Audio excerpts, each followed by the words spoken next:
orang idiot pun tahu bahwa yang diutus pasti ada yang mengutus.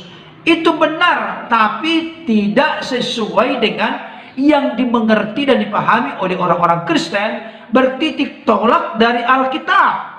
Jadi dalam hal ini, Bapak yang kita hormati, Ustadz Munsir Situmorang sok pintar.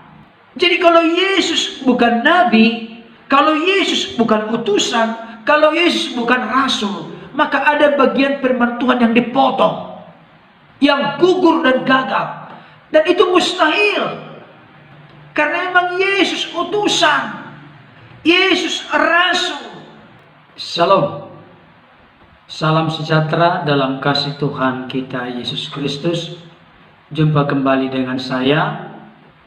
Pada kesempatan ini saya kembali akan melanjutkan memberikan tanggapan kepada Ustadz Munsir Situmorang.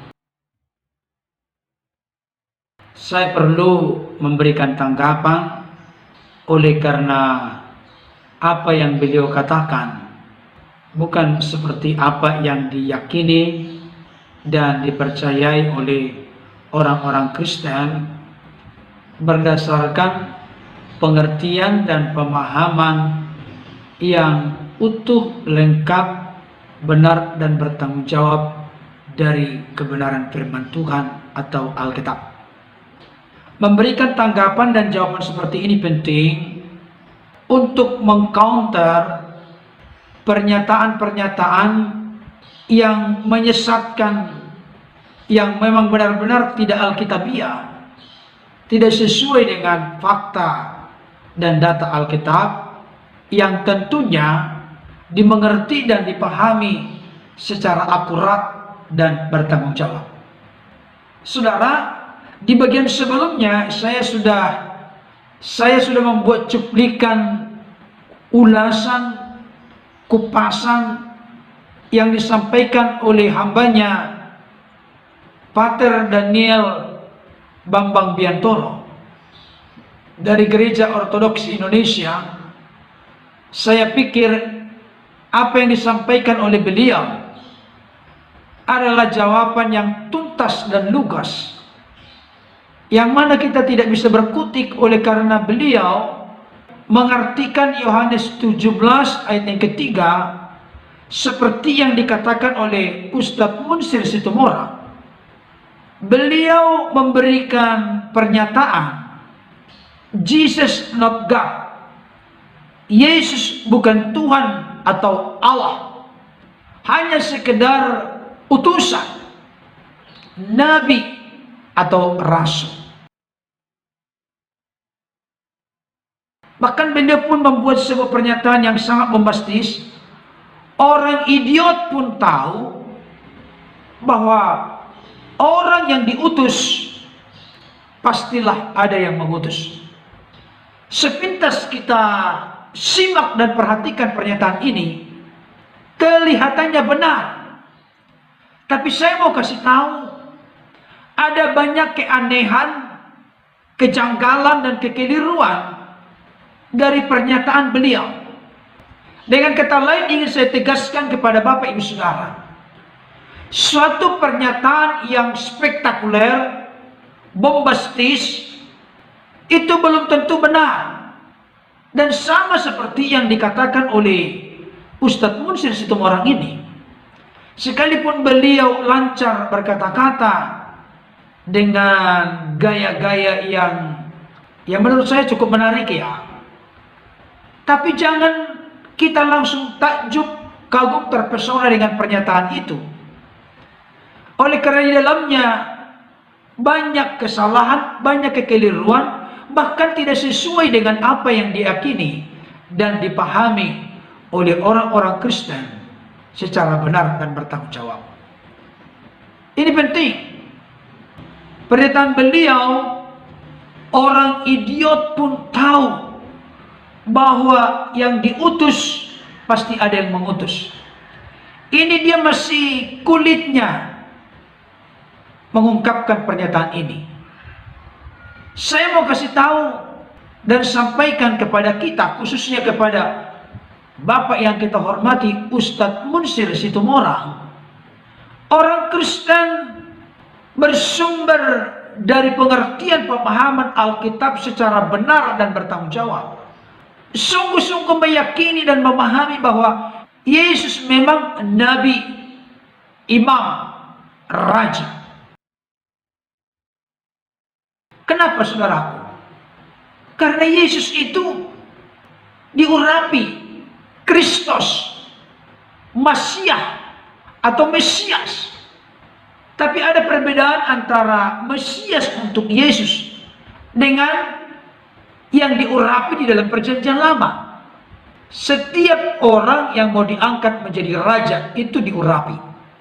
Setiap orang yang diangkat menjadi imam itu juga diurapi. Setiap orang yang diangkat menjadi nabi itu juga diurapi. Ayat-ayatnya bertebaran dalam perjanjian lama. Tetapi Yesus berbeda. Nabi, imam, raja dalam perjanjian lama, tanda petik mereka adalah Mesias. Tapi mereka tidak pernah dijuluki Hamasiah.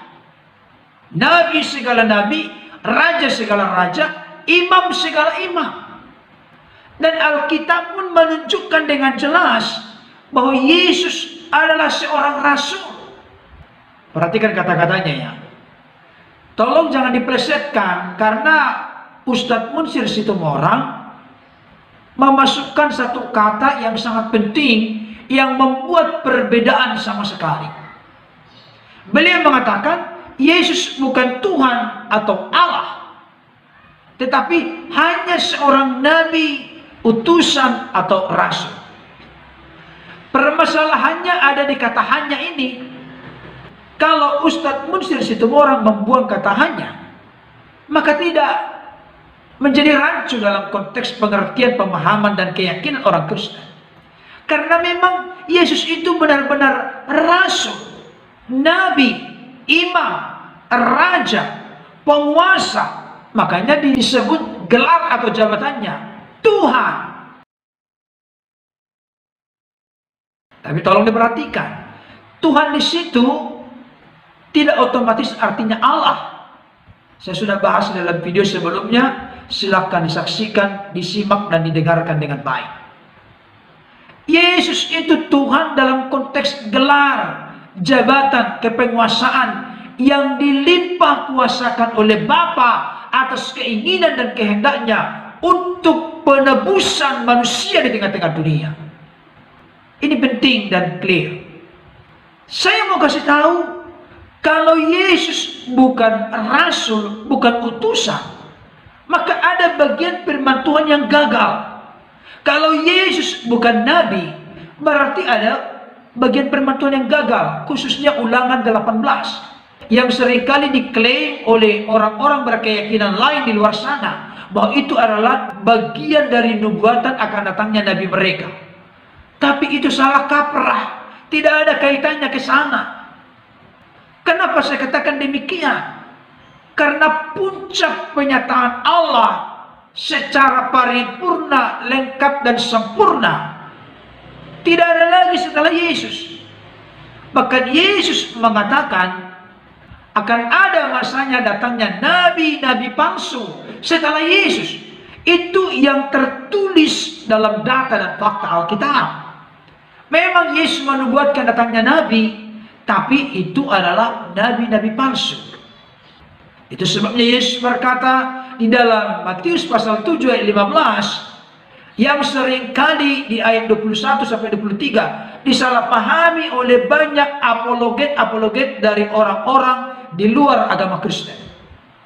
Di sana dikatakan waspadalah terhadap nabi-nabi palsu, pengajar-pengajar palsu. Di dalam Matius 24 pun dikatakan itu. Jadi kalau Yesus bukan nabi, kalau Yesus bukan utusan, kalau Yesus bukan rasul, maka ada bagian firman Tuhan yang dipotong, yang gugur dan gagal. Dan itu mustahil. Karena memang Yesus utusan, Yesus rasul. Saya tunjukkan ayatnya untuk kita. Dari Ibrani pasal 3 ayat 1 sampai 2. Dikatakan demikian. Sebab itu, hai saudara-saudara yang kudus, yang mendapat bagian dalam panggilan surgawi, pandanglah kepada rasul dan imam besar yang kita akui, yaitu Yesus, yang setia kepada Dia yang telah menetapkannya, sebagaimana Musa pun setia dalam segenap rumahnya. Tolong perhatikan dan kita soroti dengan seksama. Pandanglah kepada rasul dan imam besar yang kita akui, yaitu Yesus. Secara eksplisit, jelas dan terang benderang, di sini dikatakan bahwa Yesus itu adalah rasul dan imam besar. Itu sebabnya saya katakan, Yesus itu dalam konteks keyakinan pemahaman kekristenan adalah seorang rasul, utusan. Tapi saya mau kasih tahu, Yesus itu bukan sekedar rasul atau utusan dalam konteks pengertian pemahaman agama lain. Tidak, saudaraku. Karena apa? Karena Yesus adalah rasul atau utusan yang ilahi. Apa dasar argumentasi saya mengatakan demikian? Karena kalau kita perhatikan ayat yang menjadi argumen yang membuktikan bahwa Yesus bukan Tuhan atau Allah, tapi hanya utusan saja, orang idiot pun tahu bahwa yang diutus pasti ada yang mengutus. Itu benar, tapi tidak sesuai dengan yang dimengerti dan dipahami oleh orang-orang Kristen, bertitik tolak dari Alkitab. Jadi dalam hal ini, Bapak yang kita hormati, Ustadz Munsir Situmorang sok pintar. Saya bacakan untuk kita Yohanes 17 ayat yang ketiga. Inilah hidup yang kekal itu, yaitu bahwa mereka mengenal Engkau satu-satunya Allah yang benar, dan mengenal Yesus Kristus yang telah Engkau utus. Saudara, jangan sedangkal sesempit pola berpikir dari Ustadz Munsir Situmorang kita mengerti memahami ayat ini. Kita harus lihat teks, jangan lepas dari konteks. Sebetulnya dari Yohanes 17 ayat yang ketiga, seperti yang dikatakan oleh hambanya Romo Daniel Biantoro, sudah sangat jelas. Ini bukan berkaitan dengan syahadat atau pengakuan iman, tetapi berkaitan dengan konteks bagaimana seseorang mengalami, menikmati hidup yang kekal. Dua hal di sini yang tidak boleh dipisahkan. Mengenal Engkau. Pertanyaannya, siapakah di sini Engkau? Kita perhatikan ayat yang pertama. Demikianlah kata Yesus, lalu ia menengadah ke langit dan berkata, Bapa, telah tiba saatnya, permuliakanlah anakmu supaya anakmu mempermuliakan Engkau. Sama seperti Engkau telah memberikan kepadanya kuasa atas segala yang hidup, demikian pula ia akan memberikan hidup yang kekal kepada semua yang telah Engkau berikan kepadanya. Saudaraku, ayat yang ketiga, inilah hidup yang kekal itu, yaitu bahwa mereka mengenal Engkau. Perhatikan ayat yang kedua, sama seperti Engkau. Perhatikan ayat yang pertama, supaya anakmu mempermuliakan Engkau. Perhatikan ayat pertama bagian awal, Bapa, telah tiba saatnya, permuliakanlah anakmu supaya anakmu mempermuliakan Engkau. Berarti Engkau di sini merujuk kepada Bapa. Allah yang satu-satunya benar yang diyakini oleh orang Kristen adalah Bapa.